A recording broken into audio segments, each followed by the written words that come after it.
Muito boa noite, pessoal. Bem-vindos a mais um episódio do nosso podcast. Hoje nós vamos entrevistar a professora Flávia Fernandes. Ela é professora do IFC Camboriú e hoje está à frente da coordenação de extensão. Ela é presidente do Conselho Municipal do Direito da Pessoa Idosa. Muito boa noite, professora. Muito boa noite, Gustavo, Eunice. Boa noite a todos. Fico muito feliz, agradecida pelo convite. É um prazer recebê-la aqui, viu, prof? Bom, a gente separou, prof, um conjuntinho de perguntas, tá? Para a gente saber um pouquinho sobre a sua jornada acadêmica e desses seus projetos de extensão. Bom, a primeira pergunta aqui que a gente separou, prof, na sua educação básica, no ensino fundamental ali, mais ou menos, quais matérias você mais se identificava? Olha, que pergunta legal, viu, Gustavo? Fiquei bastante feliz com a tua pergunta. Eu sempre gostei muito da disciplina de biologia.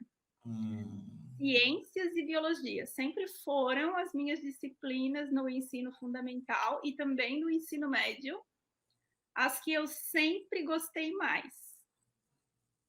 Ah, que legal, prof. E tem tudo a ver com a minha profissão depois, né? Com a minha profissão. Você vê. Boa noite, professora Flávia. Boa noite a todos que estão nos assistindo. E pelo fato de você ter estudado a área da saúde, você chegou a atuar nessa área no início da sua carreira? Sim, Eunice, eu sempre gostei, como eu falei anteriormente, né, de fazer as atividades que fossem relacionadas à área da saúde. Tanto que onde eu morava, né, nós morávamos no sítio, no interior, e quando tinha que fazer os partos dos animais, eu estava sempre na frente ajudando nos partos, né? Então, eu sempre, desde pequena, tive esse interesse muito grande pela área da saúde. Depois que eu tive a oportunidade de estudar, foi muito difícil, né, o período de estudo para mim, porque onde eu morava, como eu falei, era interior, então não tinha acesso à escola, né, eu fui estudar, na verdade, entrar dentro de uma sala de aula quando eu tinha 14 anos de idade. Nossa! Então, já era bem tarde. Aí, o que acontece? Como eu já tinha uma opinião muito formada sobre o que eu queria, né? Então eu fui para a área da saúde, eu não tinha dúvida que era isso que eu queria ser, profissional da área da saúde. E aí eu fui fazer concurso público, né? Fui trabalhar em consultório odontológico, primeiramente, eu comecei como auxiliar de consultório odontológico. Aí eu fiz um curso técnico na área de odontologia e pensava muito em ser dentista, porque eu trabalhava no ramo da odontologia. Aí fui fazer o Enem, né? Porque todo o meu estudo sempre foi em escola pública. Fiz o Enem e consegui entrar para cursar o ensino superior numa universidade privada com bolsa 100% pelo ProUni. Só que eu já tinha 2 filhas pequenas e a única instituição onde tinha o curso de odontologia era na Univale, aqui em Itajaí, e eu morava em São José. Então, eu tive que fazer opções, né? Eu tive que escolher. O que eu vou fazer? Aí tinha o curso de enfermagem na Univale, em Biguaçu. Aí eu decidi fazer o curso de enfermagem e não me arrependo. Foi uma opção muito boa. Eu consegui cursar, então, o ensino superior, com bolsa 100% pelo ProUni. Cursei enfermagem, sou super realizada na minha profissão.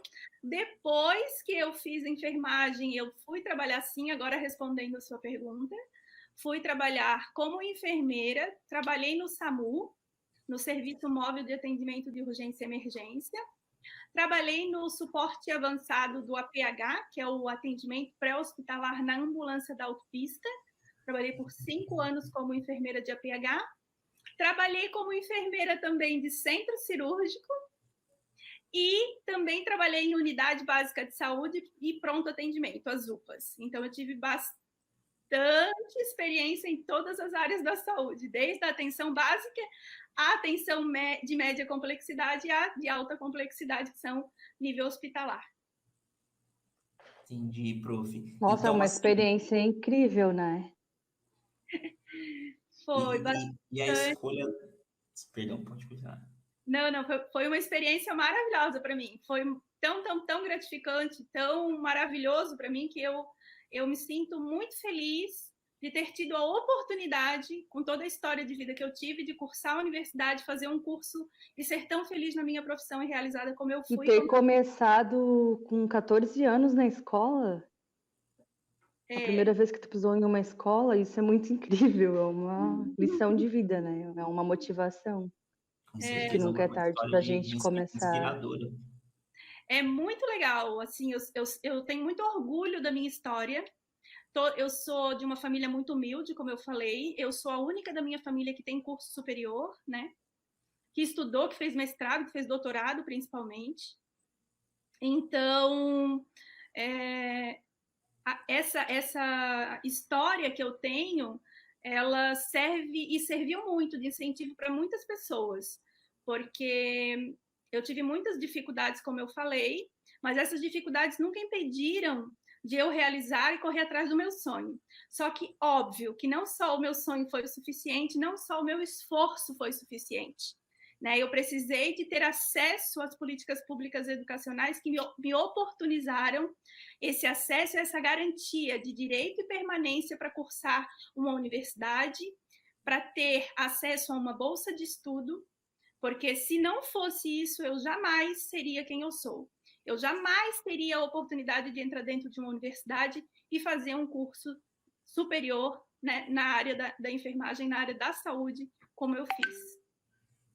E acredito também que para ter feito essa escolha, também a pessoa tem que ter uma vocação para a saúde, né? Tem que ter amor pelo que faz. Isso é verdade. Tem que gostar, porque eu admiro as pessoas que atuam na área da saúde. Eu sempre, como eu falei, sempre tive esse desejo, sempre gostei da área da saúde, sempre fui muito curiosa.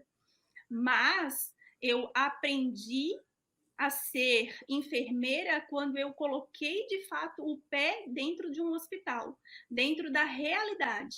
Eu aprendi a ser enfermeira, eu aprendi a ser muito mais humana, eu aprendi a me colocar no lugar do outro, ser empática com o outro e conseguir identificar que essa área da saúde, ela precisa ser executada, todas as atividades por pessoas que têm o dom do amor, o dom da caridade, o dom da compaixão, o dom do estudo. Então, tudo isso é um conjunto de coisas que o ser enfermeiro precisa ter.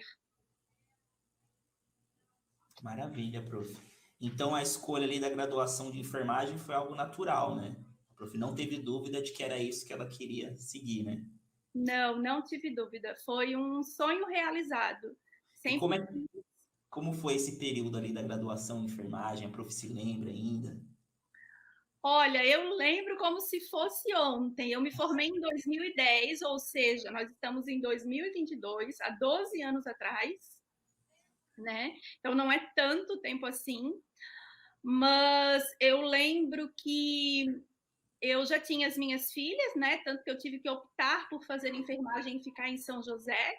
Então, para mim foi muito difícil ter duas filhas pequenas, estudar, trabalhar e cuidar da casa e cuidar das filhas, né? E ter toda a responsabilidade que uma mulher tem.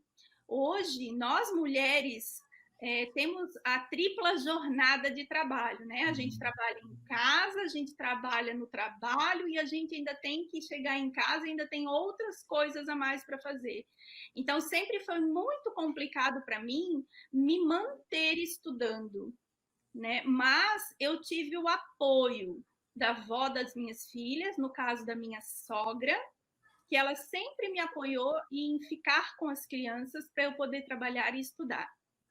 Mas sempre foi muito difícil a gente ter que sair de casa, deixar um filho doente, às vezes com febre, às vezes chorando, porque eu lembro que eu trabalhava o dia todo e eu tinha uma saudade imensa delas. Aí eu dizia, eu vou passar em casa para dar um cheirinho nelas antes de ir para a aula. Aí quando eu chegava em casa às 6 horas, eu comia alguma coisa, ficava meia horinha com elas e saía. Às vezes dava de mamar e saía correndo. né? Então, foi sempre muito difícil. E, às vezes, quando eu saía no portão, elas ficavam chorando porque eu estava indo embora. E aquela dor no peito, né, de a gente ter que saber que a gente precisa ir, tem que ir. Porque é necessário tu deixar, muitas vezes, o teu filho, né, chorando, sentir a falta dele. Eu ia para matar a saudade delas e, às vezes, não era tão bom. Eu só fui perceber isso depois, que eu deveria ter ido direto do trabalho para a aula. Mas eu não conseguia, muitas vezes. Eu queria ir em casa primeiro, dar um cheirinho para depois eu ir para a aula, né? É coisa de mãe mesmo. Então, sim, isso para mim foi uma dificuldade muito grande, né, de ter filhos, de ter que trabalhar, de ter que estudar, de ter que ter tripla jornada, e a grande maioria das mulheres tem essa mesma condição, e a grande maioria das mulheres acabam deixando o estudo porque não consegue lidar com essas dificuldades que é ser mulher e todas as dificuldades que a gente vive por ser mulher na sociedade hoje em dia. Né? Então, é muito mais fácil eu deixar o estudo de lado, é muito mais fácil eu deixar o meu sonho de lado, para depois eu me dedicar a ele e cuidar primeiro dos meus filhos, cuidar primeiro da minha casa, cuidar primeiro do meu casamento, para depois eu dar conta de mim. E eu nunca fiz isso. Eu sempre tentei conciliar tudo ao mesmo tempo. Eu sabia que era uma fase que ia passar, né? Então, eu não parei. Em momento algum, desde que eu coloquei o pé na universidade, dentro da escola, na verdade, eu nunca mais parei de estudar. Eu parei de estudar foi agora, em 2020, quando eu terminei o doutorado. A professora resumiu a situação que eu me encontro. Com 2 filhas, estudando e lutando todos os dias para não desistir, e tendo que dar conta da casa. É essa a situação. É bem isso. E assim, Eunice, digo para você, não vale a pena passar pela nossa cabeça em sequer um momento a palavra desistir, porque esse tempo vai passar. Esse tempo vai passar e daqui a 2 anos você vai olhar para trás e dizer assim, opa, eu já podia ter acabado e eu não acabei, eu desisti. E o tempo passa rápido, né? Exato. Então, daqui a 2 anos tu vai ver que já acabou. Né? Já acabou. Eu luto todos os dias para não desistir. É bem isso. É uma luta constante, uma luta diária. Outra pergunta que a gente queria estar fazendo é: quando que foi que você iniciou os trabalhos como professora no IFC? E qual é a experiência da professora no Instituto? Como que está sendo essa experiência? Então, eu sempre trabalhei, né? Depois que eu acabei me formando, eu fui para a área da saúde. Aí eu passei num concurso público da Prefeitura Municipal de Florianópolis, eu era servidora pública lá. Quando eu fiz o concurso em 2013 para o Instituto Federal, eu precisava ser especialista na área de segurança do trabalho, né? Então, eu era enfermeira do trabalho, eu tinha essa especialização. Aí eu resolvi fazer o concurso público. E foi muito engraçado, porque eu falo até hoje, assim, que as coisas, óbvio que a gente precisa correr atrás, ter essa força de vontade, esse desejo de conseguir, mas eu tinha 2 opções de fazer, e eu também nunca perdi a oportunidade, é isso que eu quero deixar bem claro. Teve 2 concursos naquele mesmo dia. Só que na hora de fazer a inscrição, eu decidi fazer ou o do Instituto Federal ou o do HU, que é o Hospital Universitário em Florianópolis. Eu fiz as 2 inscrições. Bom, vai que o final de semana a prova vai ser em um e no outro final de semana vai ser do outro, então eu vou fazer a inscrição dos 2. Só que eu só tive o resultado da data da prova, tipo, 1 mês depois. E não é que a prova caiu no mesmo dia? Tanto do HU quanto do IFC? Aí eu tinha pago as 2 inscrições. Aí eu digo assim, bom, vou ter que fazer escolhas, né? Vou para o HU ou vou para o IFC, morando em São José? O HU, para quem não conhece, é um hospital universitário muito reconhecido, um hospital referência que nós temos em Florianópolis. Só que ele é lá na ilha. E aí eu pensei assim, meu Deus, imagina eu ter que atravessar essa ponte todo dia para ir para o HU trabalhar. Não, eu não vou fazer isso. Eu prefiro pegar a BR e ir para Camboriú. Que eu acho que eu vou eu vou conseguir chegar muito mais rápido em Camboriú do que no HU. E aí eu decidi fazer o concurso do IFC. Em 2013 eu me inscrevi, em 2014 eu fui chamada. E foi muito interessante, porque quando eu fui para fazer a prova, chegava gente do Brasil inteiro, né? Porque o concurso do Instituto Federal é um concurso bastante concorrido. Mesmo tendo a prova didática, mas tu tem que primeiro passar na prova teórica. E tem as questões também de formação, né? Se tu é mestre, se tu é doutor, as pontuações são diferentes. E eu era especialista na área, né?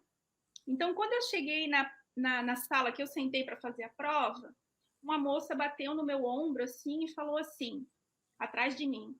Eu até levei um susto, assim. Ela disse, você é a Flávia? E eu falei, sim. Você me conhece? Ah, sim.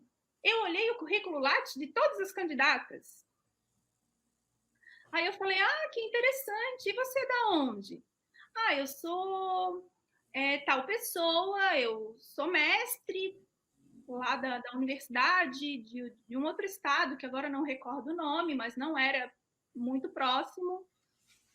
E era gente chegando com mala do Brasil inteiro, né? Porque daí tu fazia a prova e depois tu ia embora. Daí tu já pegava a tua mala, já saía do hotel para fazer a prova, já ia com as malas lá para fazer a prova, né? E depois tu já ia embora para tua cidade. Então era gente do Brasil inteiro fazendo a prova.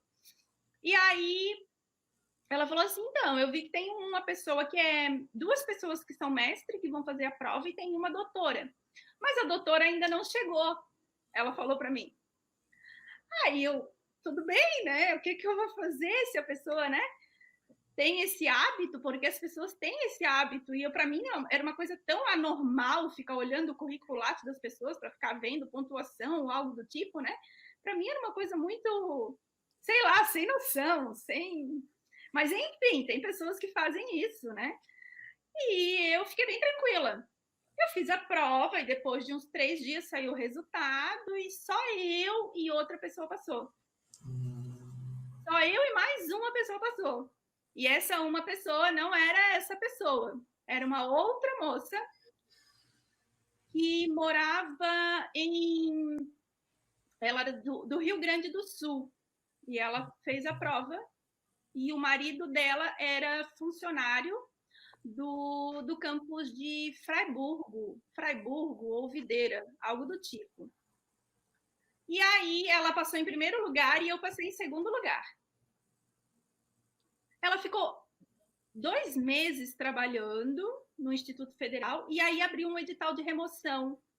E ela decidiu ir para perto do marido dela, lá no campus de Fraiburgo. E aí abriu a segunda vaga para o Instituto Federal Campus Camboriú. Aí me chamaram, né? Porque abriu a vaga dela, ela foi para outra cidade, e aí eu fui chamada e acabei assumindo daí a segunda vaga aqui no Instituto Federal Campus Camboriú. Então, eu assumi a vaga de professora do ensino básico, técnico, tecnológico do Instituto Federal na área da saúde em 2014, aqui no campus. Maravilha, prof. E é uma experiência, como é essa experiência de estar no Instituto aí tanto tempo já, trabalhando com essa galera que a gente sabe que é incrível, os professores, os servidores? Olha, eu sou, como eu falei, eu sou muito feliz na minha profissão. Muito feliz mesmo, como enfermeira e como professora do Instituto Federal. Eu digo que, assim, para mim é uma alegria muito grande levantar de manhã e ir trabalhar. Entrar dentro daquele corredor ali antes de chegar na guarita, aquilo ali para mim é um sonho. Né? Eu acho aquele ambiente maravilhoso e não tem coisa melhor na vida que a gente trabalhar na profissão que a gente gosta, num ambiente de trabalho que a gente gosta e que a gente é feliz. Então, assim, não tem preço. As minhas apresentações, sempre que eu começo meus slides, com as apresentações, quando eu saio por aí para fazer palestras ou qualquer outra atividade, é sempre com a foto do Instituto Federal de capa. Porque ali é o meu lugar. Esse é o lugar que eu vivo, que eu escolhi como profissão. E isso é algo que a gente precisa ter ter sempre em mente, eu trabalho no lugar e sou muito feliz trabalhando ali. E a maior parte da vida da gente, a gente passa no nosso ambiente de trabalho. Então, a gente precisa trabalhar num lugar que você é feliz, num lugar que você é valorizado, num lugar que você tem pessoas que te apoiam, né? E isso é fundamental para que a gente faça o nosso trabalho valer a pena e que a gente execute o nosso trabalho realmente com toda a capacidade, com todo o amor que a gente tem para dar para os nossos alunos. Então, ser professor é muito mais que um dom. Ser professor é você ter oportunidades, e oportunidades de ofertar o que você tem de melhor para o seu aluno. E isso você precisa ser feliz, antes de qualquer coisa. Antes de você fazer outra pessoa feliz, entrar dentro de uma sala de aula para proporcionar o aprendizado para um aluno, você precisa ser feliz. Senão você não vai conseguir passar esse aprendizado. A gente sabe que a professora está à frente de alguns projetos ali dentro de IFC que promovem a interação com a comunidade. Nos conte um pouquinho quando que começou esses seus trabalhos com os idosos aqui da região. Eu amo esse público, né? Pessoa idosa.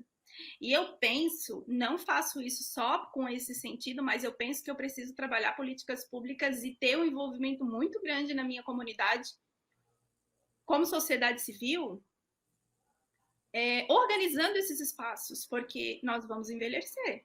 E eu quero envelhecer tendo políticas públicas que, de fato, vão me dar acesso. Né? Então, para isso, eu preciso construir esse espaço. E aí, em 2020, quando eu voltei do doutorado, eu comecei na verdade, não em 2020, em 2018 eu já comecei a me aproximar muito dessa temática pessoa idosa, pessoa idosa, pessoa idosa. E aí eu tive o prazer de fazer uma pesquisa para o município de Balneário Camboriú, que era uma pesquisa da Estratégia Brasil Amiga da Pessoa Idosa do governo federal. E a gente fez uma pesquisa, um diagnóstico muito valioso para o município de Balneário Camboriú, e eu comecei a me apaixonar cada vez mais por isso. Aí eu me associei à Associação Nacional de Gerontologia, aí eu comecei a buscar conhecimentos nessa área e comecei a me envolver muito com a pessoa idosa. Em 2020, então, quando eu voltei do doutorado, eu decidi que eu ia, né, levar essa área pessoa idosa, área de pesquisa com pessoa idosa, à frente da minha vida acadêmica. Aí eu comecei a publicação, eu fiz a publicação de um livro, não só eu, tem mais 3 autores também que participaram, que chama-se A Percepção das Pessoas Idosas frente às Políticas Públicas de Balneário Camboriú. E aí a gente conseguiu fazer esse levantamento e esse diagnóstico para identificar quais são as políticas públicas que hoje são ofertadas no município. O que precisava melhorar naquele município com relação às políticas públicas. E essa pesquisa foi tão boa, o livro foi tão bom, que eu acabei sendo convidada, na época, pelo Ministério da Cidadania, para que a gente fizesse essa pesquisa em outros municípios também.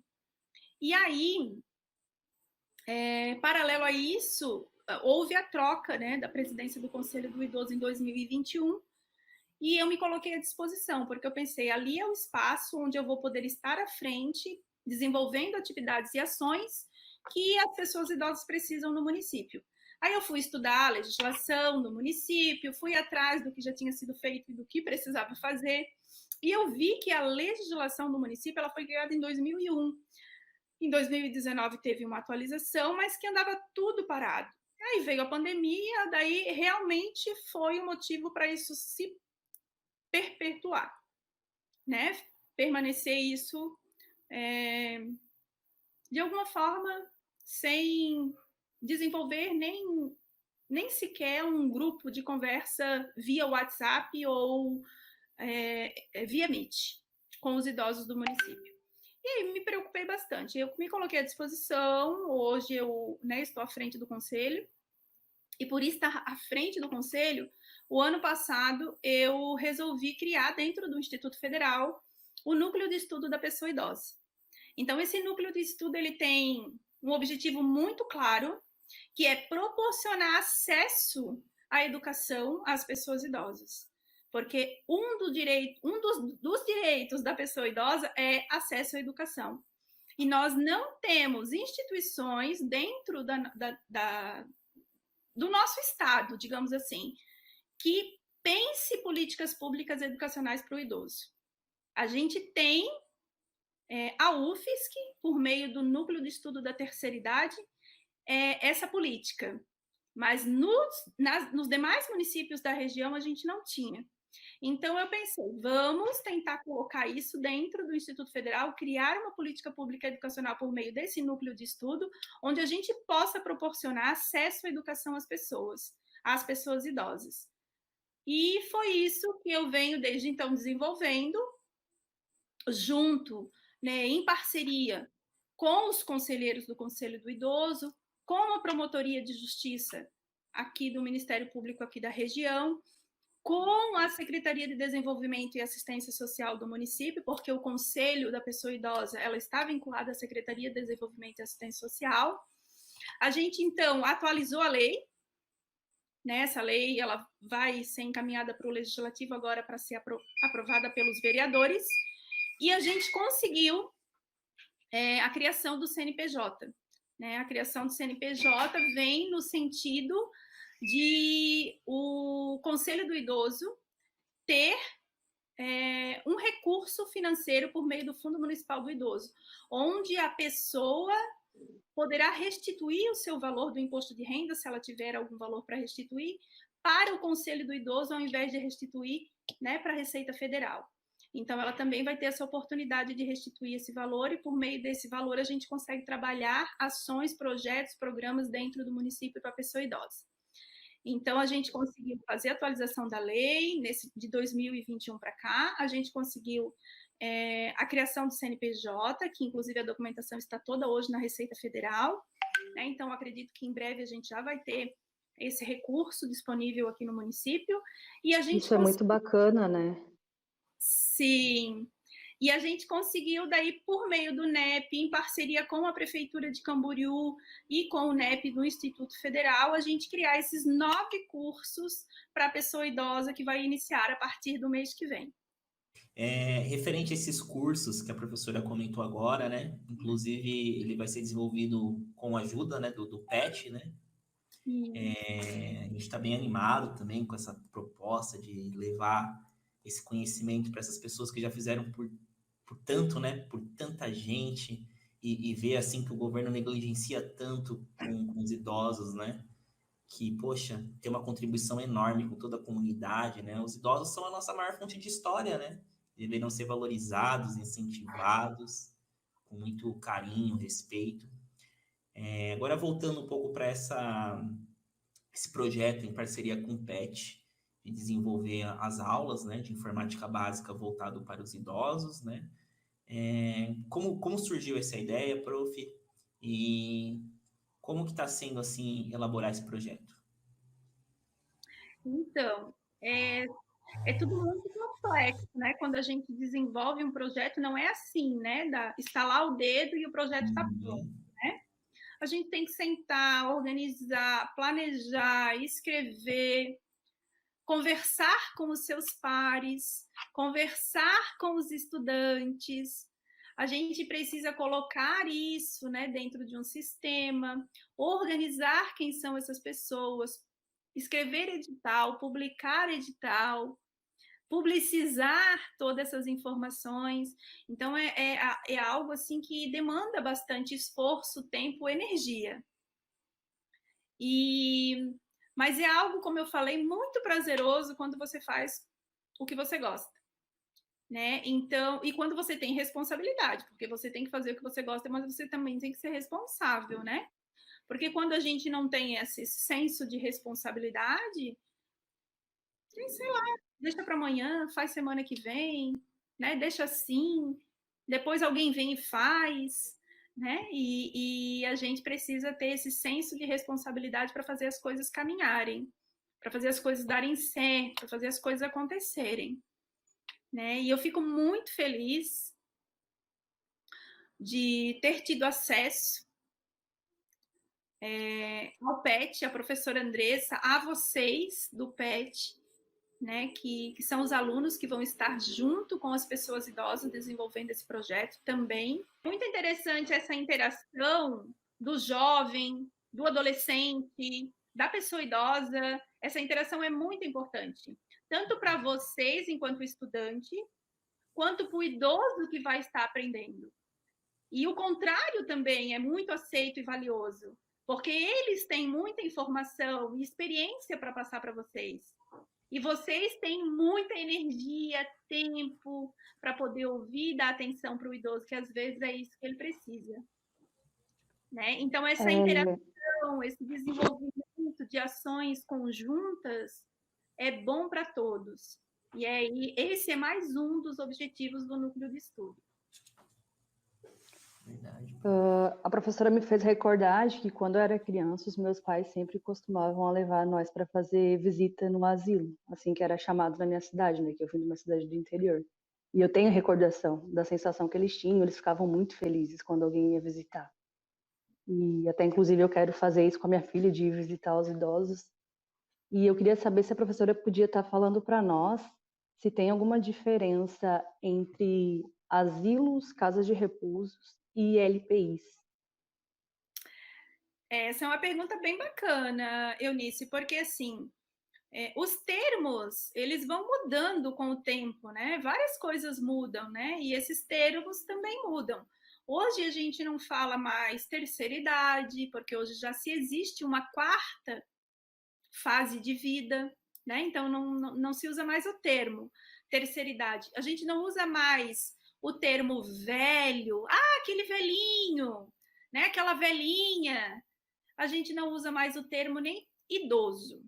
Hoje, quando a gente se refere a uma pessoa com mais de 60 anos, 60 anos mais, a gente se refere como pessoa idosa. Porque antes dela ser idoso, ela é uma pessoa. Bem importante para nós saber isso. Exato. Então, antes dele ser idoso, ela é ou ele é uma pessoa. Assim como antigamente se falava, né, aquele deficiente, aquela pessoa especial, aquela criança é especial, porque ela tinha uma deficiência, né? Então, antigamente era normal, né, ter esse hábito de falar isso. E hoje a gente fala pessoa com deficiência, né? Porque antes dela ser deficiente, ela é uma pessoa. Então, o termo pessoa, tanto idosa quanto pessoa com deficiência, são os termos hoje mais corretos que a gente deve chamar uma pessoa, tanto idosa quanto uma pessoa com deficiência. E aí a diferença com relação a asilo. Asilo era um termo realmente utilizado no passado, né, que eram as casas de repouso que abrigavam pessoas idosas, eram chamadas de asilo. Casa-lares são aquelas casas onde a pessoa ia para passar seu dia e depois ia embora. E instituição de longa permanência, então o asilo foi substituído por instituição de longa permanência. Então a palavra asilo, ela também não existe mais. Hoje a gente Seria a ILPIs, então. ILPIs, instituição ILPI, instituição de longa permanência para idosos. Aqui em Camboriú a gente tem uma ILPI, no caso. Nós temos em Camboriú 2 ILPIs. Nós temos a Padre Antônio Dias, que é uma ILPI aqui do centro, que é uma ILPI filantrópica, e nós temos a Instituição de Longa Permanência para Idosos Tucaneiras, que é ali no Rio Quém. Tucaneiras, que daí é uma instituição privada. Dentro dessas ILPI que a professora trabalha, é comum a pessoa idosa estar recebendo visita dos familiares? As que têm ainda familiares, no caso? É comum eles receberem visitas dos familiares ou são mais visitas de outras pessoas? Então, as pessoas são colocadas, né, internadas, asiladas, né, dentro das instituições, por N motivos, né? às vezes por não ter mais um ente familiar, às vezes porque a família é pequena e o filho precisa trabalhar e não tem como cuidar da mãe, da criança e do trabalho, né? É um peso, muitas vezes, que a família tem que lidar. Então, por N motivos, as pessoas são institucionalizadas, né? Então, a gente nem esse termo asilada, a gente até evita falar, né? Institucionalizada. E o que a gente acaba encontrando quando a gente, né, se coloca à frente de um trabalho como esse? Que acaba, muitas vezes, a família não mais procurando esse idoso com tanta frequência, né? Então, é uma cultura nossa e que precisa mudar da sociedade como um todo, de que a pessoa idosa, ela é inútil, de que a pessoa idosa, ela não tem tanta valia hoje para a sociedade, ela já produziu e hoje ela tem que se aquietar. Né? Então, é uma cultura muito errada, um pensamento muito cruel em cima da pessoa idosa. E muitas delas, né, e muitas pessoas, por pensarem dessa forma, acham que institucionalizar a pessoa idosa, oferecer um aporte para ela de vida básico dentro de uma instituição, é o suficiente. E cuida-se da sua vida e acaba muitas vezes deixando a pessoa idosa sem um amparo, digamos assim, afetivo, né? Porque ela vai ser cuidada, ela vai receber alimento, ela vai ser amparada. Mas o acesso à família, a convivência familiar, a vida familiar que ela tinha, ela não vai ter mais. Ela vai para uma instituição onde a rotina é diferente, onde as pessoas são diferentes, onde ela vai ter que se adaptar a uma vida que ela nunca teve. E ainda por cima, né, ter de alguma forma o afastamento da família, que muitas vezes não vai visitar. Então, precisa ter uma organização familiar quando a gente resolve institucionalizar alguém, o que não acho errado institucionalizar, não é isso. Mas eu penso que a família precisa estar bem organizada e ciente quando for fazer isso. De pelo menos ter uma escala fixa de visita. Um dia vai o filho, outro dia outra semana vai o neto, daqui a 2 dias vai a outra filha, depois vai a neta, depois vai o genro. Porque daí a família toda vai para... Coloca todo mundo dentro do carro e vamos visitar o idoso. Aí vai a família toda, 5, 6, 10 pessoas. E depois fica 3, 4 meses sem aparecer. Né? Então, é muito difícil para a pessoa idosa ter que se adaptar a uma realidade que ela não vivia, num ambiente totalmente diferente do que ela vivia. E principalmente ser abandonada pela família nesse sentido. Lógico que a família não abandonou, vai voltar lá daqui a um tempo, mas quanto tempo? Né? Então, as famílias precisam se organizar. Institucionalizar, muitas vezes, é necessário. Principalmente nós mulheres, né, que temos que dar conta de 300 coisas, trabalho, filho, marido, casa. Aí imagina a gente ainda ter uma idosa para cuidar, um idoso para cuidar, né? Então, eu li a respeito que é cultura em alguns países, né, no exterior, que os próprios idosos, eles já procuram ir para a ILPI, até mesmo como forma de estar curtindo a vida. Uhum. Será que nós aqui no Brasil, a gente está muito longe ainda de ocorrer esse tipo de cultura entre as pessoas idosas? Já se fala nisso aqui no país, né? Mas a gente não tem esse espaço. Tá? A gente tem, por exemplo, em Florianópolis, uma instituição que é o Centro-Dia. Centro-Dia, onde a pessoa vai, passa o dia, né? A família mora com o idoso, mas ela vai e leva a pessoa idosa para passar o dia lá, e não é todos os dias, tipo, 3 vezes na semana eu levo o meu pai, a minha mãe, a minha sogra para lá, porque eu tenho outras funções que eu não consigo né, demandar com as minhas rotinas diárias. Então, eu levo a pessoa para lá porque lá tem jogos, lá eles fazem natação, lá eles fazem dança, lá eles fazem muitas atividades que o idoso gosta, leitura. Então, eu aproveito esse espaço, deixo o idoso lá, vou resolver a minha vida, trabalhar, fazer as minhas coisas, e depois passo no final do dia e levo o meu idoso para casa. Então, hoje, nós temos os centros dias, que é uma Para eles deve ser modalidade uma nova. experiência incrível, né? Uma modalidade nova, né? Os centros dias são modalidades novas que a gente tem de diferente hoje. Mas em outros países, realmente, Eunice, em outros países, eles estão bem mais evoluídos que a gente, nesse sentido. Inclusive, nós temos pessoas idosas que eles mesmos já organizam a sua vida. Eu não tenho filho, eu não quero ter filho, e hoje a gente vê uma geração de pessoas que não querem ter filhos, e eles organizam a sua vida para quando chegar na velhice, eles mesmos vão lá e dizem assim, ó, vendi minha casa, meu carro, meu apartamento, vendi tudo, tá tudo no banco, e agora eu vou viver dentro de uma ILPI, porque aqui eu tenho pessoas da minha idade, pessoas que eu posso conversar e que tem assunto, me sinto bem nesse espaço. Aqui tem tudo que eu preciso, cama, roupa lavada, roupa passada, tudo limpinho, tudo cheiroso. Médicos também, né, prof? Enfermeiros de prontidão. Aqui eu tenho uma equipe que me atende se eu precisar. Eu estou no melhor lugar. Vendem as suas coisas, tudo que adquiriu durante a vida, colocam numa conta e vão viver com aquele dinheiro pagando uma instituição de longa permanência mensalmente.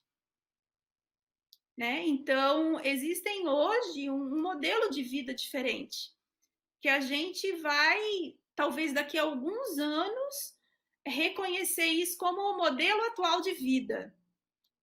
Porque a maioria das pessoas não querem hoje, se tu conversar com grande parte dos jovens, eles não pensam em ter filhos, em casar, em ter famílias, né? E onde vão morar essas pessoas? Sem pai, sem mãe, sem filho, sem, né? Então, essas instituições precisam estar preparadas para receber essa clientela. E preparadas no sentido que é uma clientela exigente.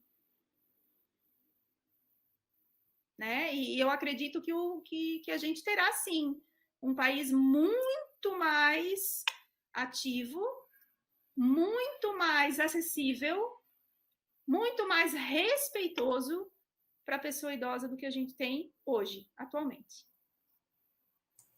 E só aos poucos, né, prof, mudando a cultura, né, o entendimento das pessoas, o respeito ao idoso. Então, essa sementinha que a prof planta aí, esperamos que já está gerando, né, mas que gere muito mais frutos aí, que conscientize muitas pessoas a mudarem, né, a postura referente aos idosos. Essa é a ideia, de a gente construir espaços de discussões onde as pessoas entendam que envelhecer é um processo natural, um processo fisiológico, humano, que todos nós passaremos. Democrático, né? Todo mundo, não tem como correr. Mais democrático não tem, e eu tenho uma frase que é de minha autoria, que eu sempre falo. Tenha a sorte de envelhecer e saberás o que é viver. Porque só saberá o que é viver aquele que envelhecer. Porque a grande maioria delas nem chegam aos 60 anos à velhice, porque morrem antes. E aí você não teve sorte de chegar até lá. Né? Então, tenha sorte de envelhecer para saber de fato o que é viver. Envelhecer com qualidade de vida ainda melhor ainda, né? Com saúde, tendo acolhimento das pessoas que estão próximas, né? A gente, a família. Isso é muito importante. Período que a professora está trabalhando com pesquisa e extensão, tem alguma história que aconteceu que te marcou positivamente? Teve várias histórias que marcam a gente positivamente, né? Porque eu coordeno o curso de cuidador de idosos dentro do Instituto Federal também.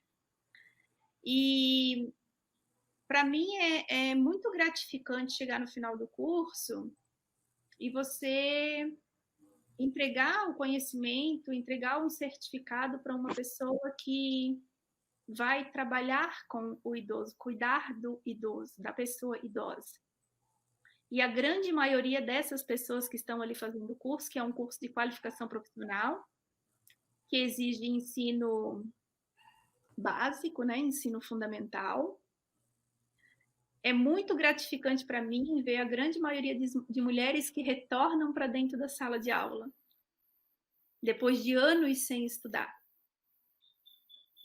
Então, eu fico muito feliz nesse momento. Esse é um dos momentos que me alegra muito, de eu ver que essas mulheres estão vindo buscar conhecimento, estão vindo buscar oportunidade, estão vindo buscar informação, depois de muitas delas anos estarem sem estudar. Então, isso mexe muito comigo, né? Isso é uma das coisas que eu fico muito feliz. E cada uma delas traz uma bagagem, traz uma história.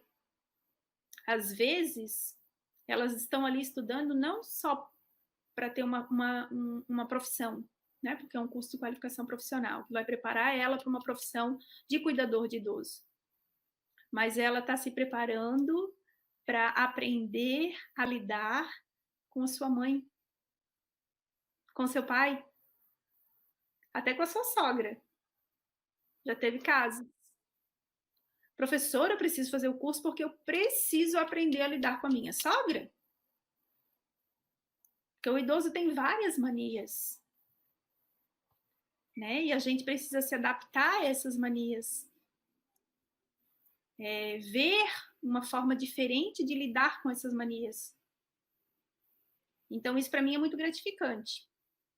Além disso, outra coisa que me deixa muito feliz também é estar dentro, à frente, né, do conselho e poder, de alguma forma, garantir acesso e políticas públicas para a pessoa idosa de fato. Porque, às vezes, o município diz assim, eu faço política pública, mas o que é a política pública que o município faz? Faz um almoço no domingo e convida todos os idosos para irem lá almoçar? Isso não é política pública. Faz um bailinho para o idoso ir lá e dançar, para entreter o idoso? Isso não é política pública. Política pública é, de fato, a gente conversar com diferentes setores e atores. É a gente dialogar com a saúde, com a educação, com a assistência social, com o Ministério Público, com a Prefeitura, com a Polícia Militar, com a Polícia Civil, e construir juntos, coletivamente, um espaço democrático, um espaço de acesso, de direito. Porque não adianta fazer política pública a uma entidade. Política pública se faz coletivamente.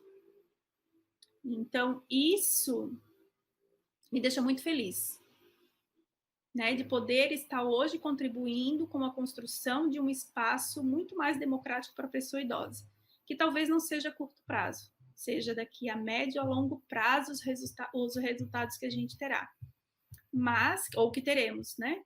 Mas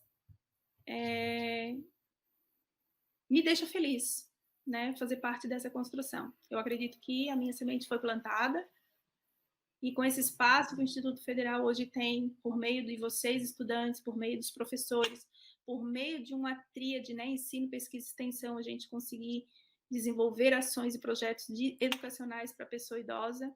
A gente vai, com certeza, tirar esse idoso da mesmice, tirar esse idoso de dentro de casa, tirar esse idoso, muitas vezes, de um contexto de violência, porque muitos deles sofrem violência, mas não falam. E se a gente tira eles de dentro de casa, a gente vai dar voz a eles, a gente vai ouvir eles. E é uma oportunidade muito maior que a gente tem de identificar e diagnosticar, encaminhar e dar o aporte que o idoso precisa. E para eles acaba sendo uma experiência incrível, né, também, poder estar participando. Exatamente. A gente espera que tenha muitos idosos frequentando os espaços escolares do Instituto Federal. Essa é a nossa ideia, é a nossa intenção, é nosso objetivo, né, enquanto núcleo de estudo, enquanto instituição pública de ensino de qualidade, referenciada, socialmente referenciada como é o Instituto Federal. E pode contar com a gente do PET para estar ajudando nessa ação. Com certeza, estamos juntos. Bom, a gente está caminhando aqui para o final do nosso podcast. Quero agradecer grandemente a professora Flávia por ter nos cedido esse tempo para essa entrevista, esse podcast. A colega Eunice, que também é membro do PET. Muito obrigado, professora, viu, pela entrevista. E para finalizar, prof, gostaria de pedir aí, por gentileza, que a senhora deixasse alguma mensagem para aqueles que estão nos assistindo, que sirva de inspiração para eles. Por gentileza.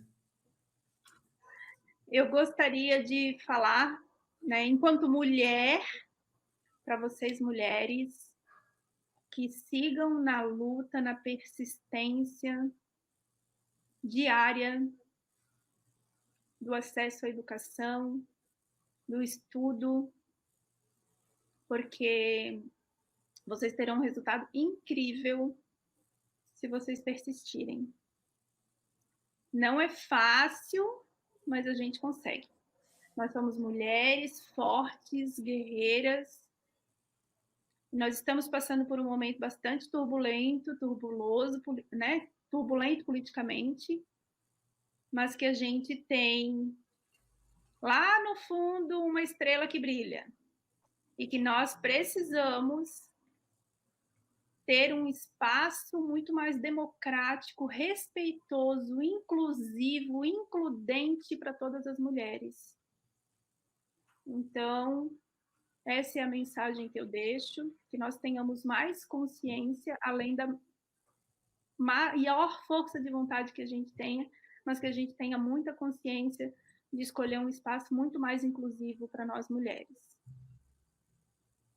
Maravilha, prof. Novamente, muito obrigado, tá, pela sua entrevista, sua paciência aqui conosco, compartilhando a sua história de vida, que é tão bonita e inspiradora para todos nós. Uma história incrível, né? Não tenho o que falar. Muito inspiradora mesmo.